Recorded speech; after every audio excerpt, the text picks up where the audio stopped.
जी अजहर सिद्दीक साहब, दो बातें हुई हैं। एक तो ये है कि जो लाइव स्ट्रीम की बहस है, ये दरखास्त हाफिज एहसान साहब समझते हैं कि डालनी ही नहीं चाहिए थी एडवोकेट जनरल खैबर पख्तूनख्वा को। दूसरा वो कहते हैं जब आपको माइक दिया भी गया, जब आपको सुना भी गया, तो आपने इस केस पर बात करने की बजाय खान साहब ने वो दीगर मौजूआत पर बात की, 8 फरवरी के मामला, फिर रोकना पड़ा चीफ जस्टिस को, ये कहना पड़ा कि आप सिर्फ इस केस की हद तक महदूद रहें, आप बाकी सारी बातें ना करें या दीगर चीजों को लेकर मत आए इस सारे मामले में। कैसे देख रहे हैं आप इन दोनों बातों को? अच्छा, मैं आप हुकूमत के हुकूमती मौकफ को डिफेंड करना तो बड़ी हिम्मत की बात है। मैं तारीफ करूंगा जहांगीर जदून साहब की कि इनका हुकूमत वक्त से बड़ा एक ताल्लुक रहा है, लेकिन इतनी बैलेंस गुफ्तगू की और हकायक पे बात की उन्होंने। वक्त का कोई पता नहीं, हमें आर्टिकल पढ़ना चाहिए, कहाँ पाबंदी है। मैं वैसे ही मैंने इशारतन एक बात कही है कि अगर आप मिसाल के तौर पर, आपको याद होगा नवाज शरीफ के पाबंदी थी,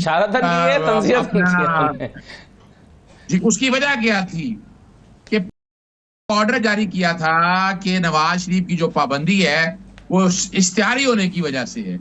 आपको याद होगा ये गिरफ्तार रहे शहबाज शरीफ रहे, इनकी गिरफ्तारियों पे, सजाओं पे, मरियम नवाज और सबकी हमने देखा सस्पेंड अगर हुई सजाएं तो हमने सबका देखा कि मीडिया पे चलता रहा है। अच्छा सर, वैसे इसमें तो ये कि जो हम डिस्कशन कर रहे हैं ये इस पर जो फैसला आया है हम उस पर बात कर रहे हैं, जो लाइव स्ट्रीम के वाले से जो अदालत का फैसला आ चुका है। और दूसरी बात है कि वैसे भी सिंध हाईकोर्ट का आपको पता फैसला आ गया था कि इसको दिखाया और चलाया जा सकता है। जी नहीं, मैं और बात कर रहा हूँ।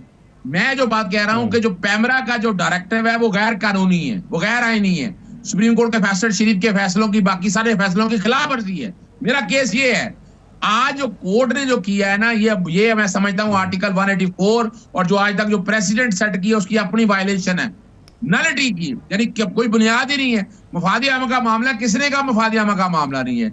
नैब के कवानीन के मामले से है, करप्शन के केसेस हैं। और मैं एक बात है मैं आपके सामने रखता हूँ, इस पे नजरसानी करनी चाहिए। और मैं ये भी समझता हूँ कि अब देखे ना, अब बड़ी मजेदार बात है, अब ये 5 मेंबर बेंच ने फैसला कर दिया, इसकी अपील क्या करेंगे? अब जरा यहाँ देखे ना, यानी अपील के अंदर अगर एक जज कोर्ट फैसला कर दे, अब इसकी आगे अपील क्या होगी? 184(3) की तो अपील आ गई, इसकी अपील कहाँ करेंगे? जरा ये भी बड़ी मजेदार है, जो समझने वाली बात है, किसी तरह से भी काबिल कबूल नहीं है। जस्टिस काली फाइसा का जो फैसला है, हम समझते हैं कि आर्टिकल 184 आर्टिकल 19 की खिलाफ वर्जी है। चलिए, ये तो सर अलर्ज करने की वाली बात है, लेकिन मैं सही है, चलें सर, वो 4 जजेस ने फैसला दिया है, लेकिन इसमें आपका बहरहाल ये नुक्ता बड़ा इंपॉर्टेंट है कि इसकी अपील कहाँ होगी।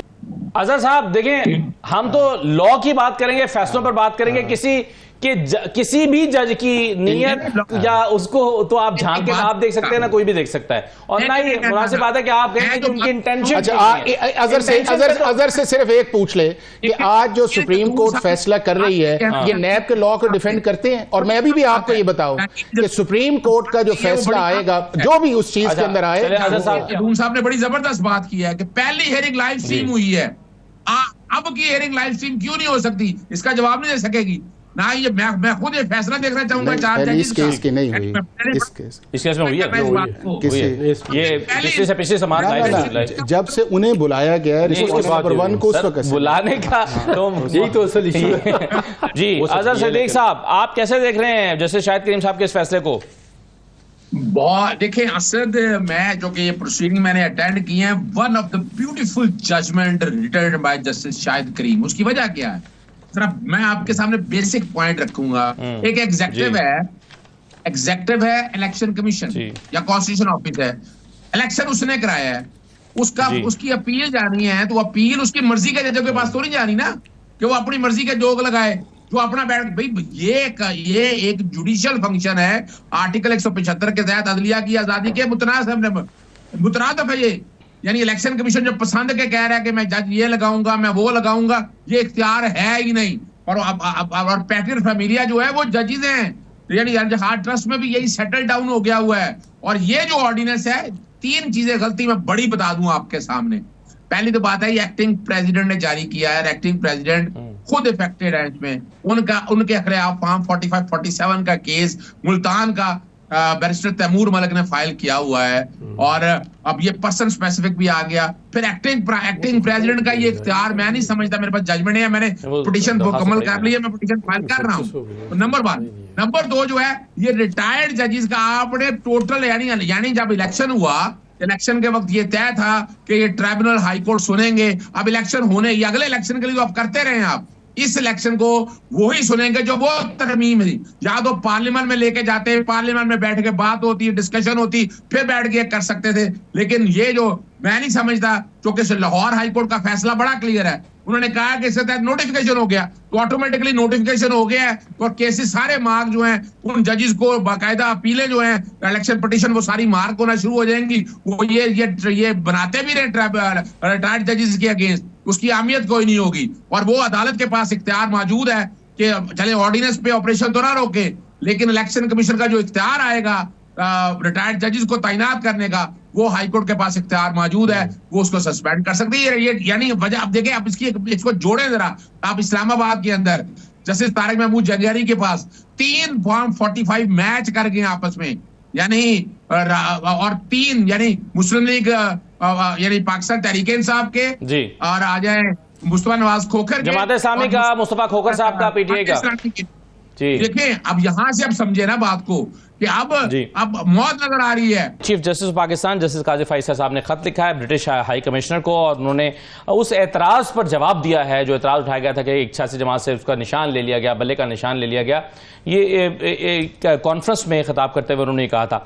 अब चीफ जस्टिस साहब ने कहा है कि सुप्रीम कोर्ट ने वही किया जो कानून कहता है। उन्होंने कहा कि अगर कोई पार्टी इंटर पार्टी इलेक्शन नहीं कराती तो उसको निशान नहीं दिया जा सकता। कानून के हवाले उन्होंने देकर जवाब दिया है।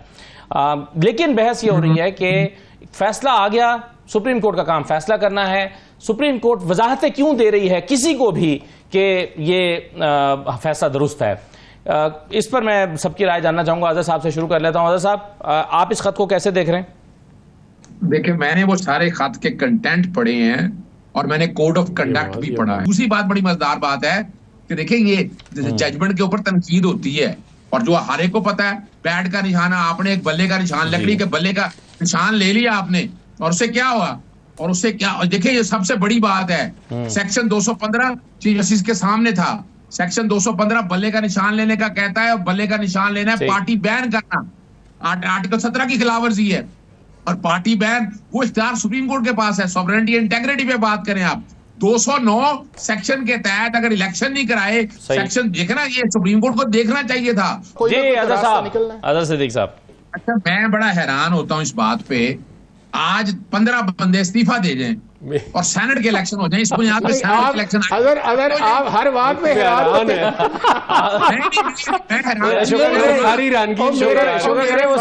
आप अपने आर्गुमेंट्स में कर लें।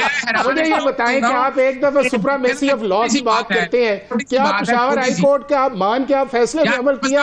हैरान ना हुआ करें, आर्गुमेंट्स कर लिया करें, वो आपका राइट है। आपकी बात सुन ली है, मेरा जवाब सुन लेना। देखिए, बड़ी मैं मिसाल के तौर पर आज 15 बंदे इस्तीफा दे जाएं और सेनेट के इलेक्शन आ जाए, आपका राइट है, आप सेनेट के इलेक्शन आगे नहीं जा सकते। ये कॉन्स्टिट्यूशन वायलेशन हो रही है और सेनेट के इलेक्शन आपको कराने हैं। वो अगर जजमेंट सस्पेंड हो गई है, किसी का फर्ज करें, अगर जो उस वक्त स्पीकर या गवर्नर इजलास स्पीकर जो इजलास नहीं बुला रहा था, वो कॉन्स्टिट्यूशनल डेविएशन नहीं थी। इलेक्शन कमीशन आइन तोड़ रहा है, बड़ी 5 मेंबर्स बेंच का फैसला हो और आपकी गवर्नमेंट इजलास ना बुलाए, तो डेविएशन नहीं है। क्या आर्टिकल 95 की वोट ऑफ कॉन्फिडेंस चल रही हो और आप आर्टिकल 5 के उसको डेविएट करें, तो ये कॉन्स्टिट्यूशनल डेविएशन नहीं है। आज़ाद साहब को सुन तो लेना। ये कहिए। देखिए, मैं बड़ी सिंपल सी बात बताऊं, सेनेट के इलेक्शन होने हैं 6 साल बाद और हर 3 साल बाद होने हैं, आगे नहीं जा सकते, जो मर्जी कर लें आप। वो जो पेशावर हाई कोर्ट का फैसला आ गया, इजलास नहीं बुलाया, अब वो जो रिजर्व सीटें हैं वो सस्पेंड हो चुकी हैं।